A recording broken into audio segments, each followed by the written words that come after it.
You've heard the saying, you can't get something for nothing. Well, in today's episode, I'm going to explain how this even applies to authenticity.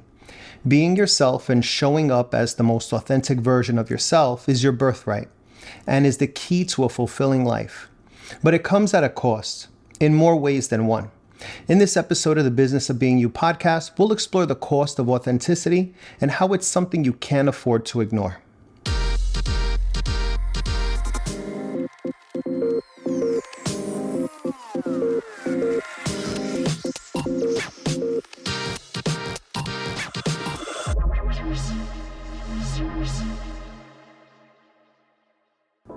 Welcome back.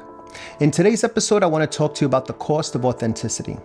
This topic is important because it has to do with crossing the threshold from thinking about showing up as your authentic self to taking action and making it happen. So if you felt that your time to be true to yourself is now, or at least that you're almost ready, then this is the episode for you. When I was working on my master's degree, I had a professor of virology who started every class repeating the basic definitions of some of the key organisms we would come across throughout the semester. While it was a little redundant, it served its purpose in ingraining the information, and each class I realized nuances that I hadn't picked up on prior.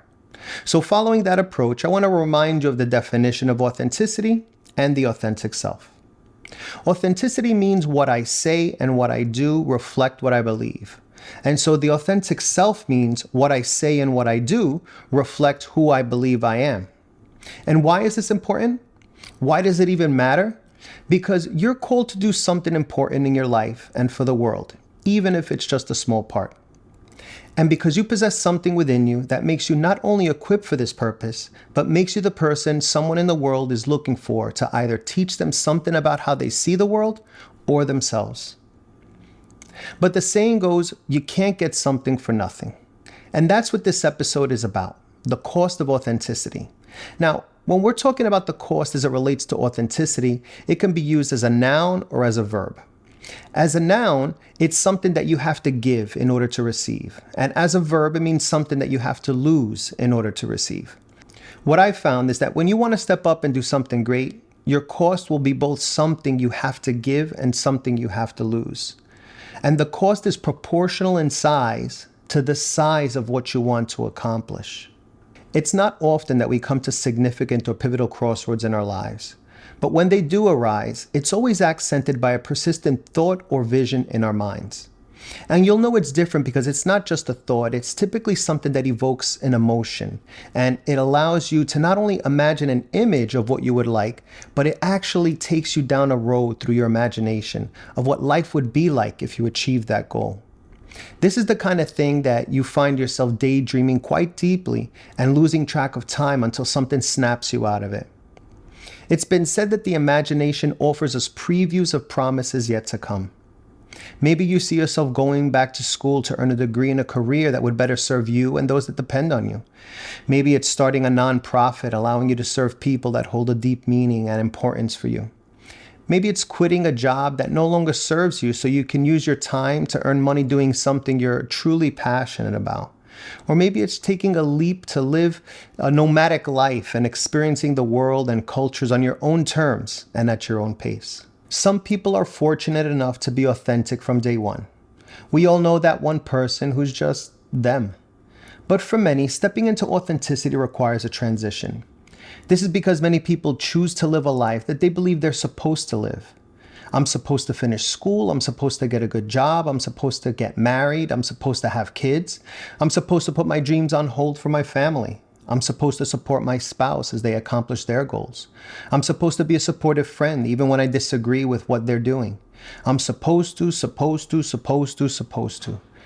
And before you know it, the life you wanted to live got buried underneath the life you felt you were expected to live.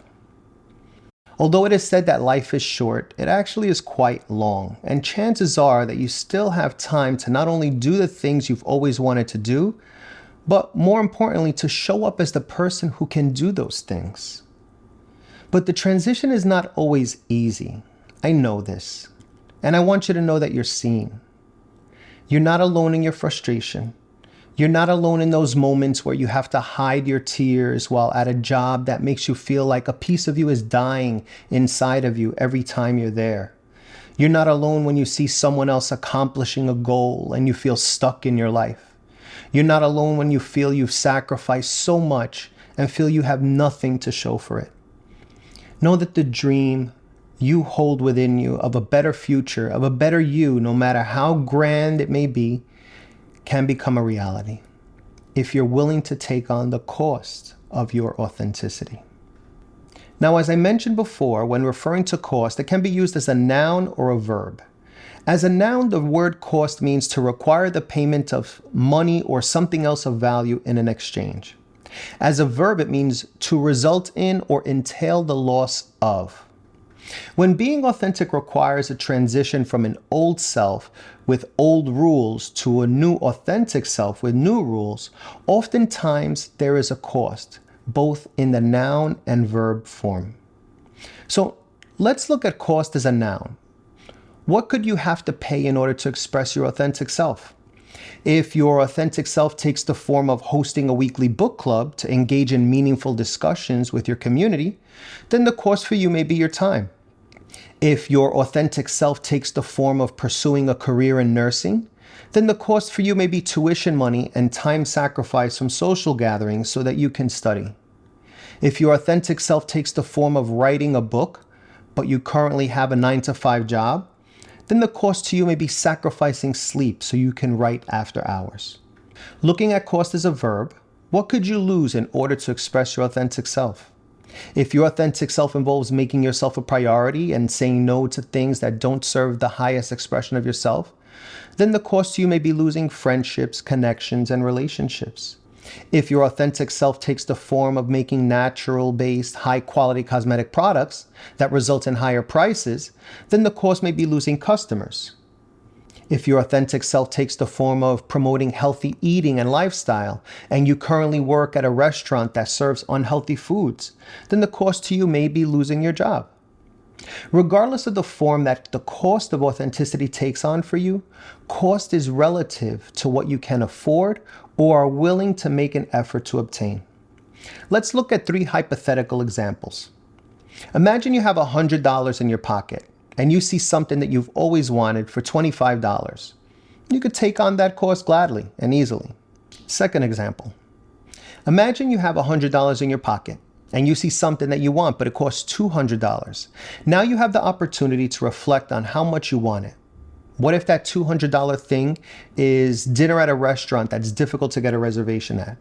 If your initial instinct is to walk away from it, maybe it's because you realize that you didn't want it that much, or that it's not a priority right now. The cost is missing out on the opportunity to eat at this exclusive restaurant, but you're okay with that. Example 3. Imagine you have $100 in your pocket, and you're selected in a lottery that allows you to purchase a 4-bedroom, 2-bathroom house with half an acre in the backyard, fully furnished, in a good neighborhood, good school district for only $10,000. But you have to come up with the money in full in 2 weeks. I'm pretty sure you're going to become super focused, creative, and resourceful and find a way to come up with that money. You're going to gather whatever you have in savings. You'll go through your house and find everything that you don't need and host the biggest, most extravagant yard sale anyone's ever seen. You'll borrow money from friends and family and even put credit cards together. But because you know the value of that house and how important it is to you, you know that stretching yourself in the short term will provide you long-term benefits, and your efforts will be paid back many times over. So there is a cost to authenticity, but it isn't necessarily a cost that you can afford. Depending on the contrast between your old self and your new self, the cost for some may be greater than others. However, for those of us who believe in a higher power, there is a saying that says, if he brought you to it, he will bring you through it. Remember that the dreams you hold in your heart are not there to be a carrot dangling on a string, taunting you, frustrating you as something you can never get. But rather, the higher power that placed that dream within you has every intention of making it your reality. Your part is to put in the work and the effort. And that's the message I wanted to share with you today. So what's the cost of authenticity for you? Is there something that's worth it? I hope this episode has inspired you to take the first steps towards being your true self. Remember, the cost of authenticity is not a one-time payment, it's an ongoing investment in yourself. And the return on that investment is a life of purpose, fulfillment, and impact. So take a deep breath, be brave, and start on your journey towards your authentic self today. Share your thoughts, comments, and questions in the section below. And don't forget to subscribe to my channels. You can find me on Coach Marco B across all platforms for more episodes of the Business of Being You podcast. Thank you for joining me. I'll see you in the next episode. But until then, don't forget to mind your business, the business of being you.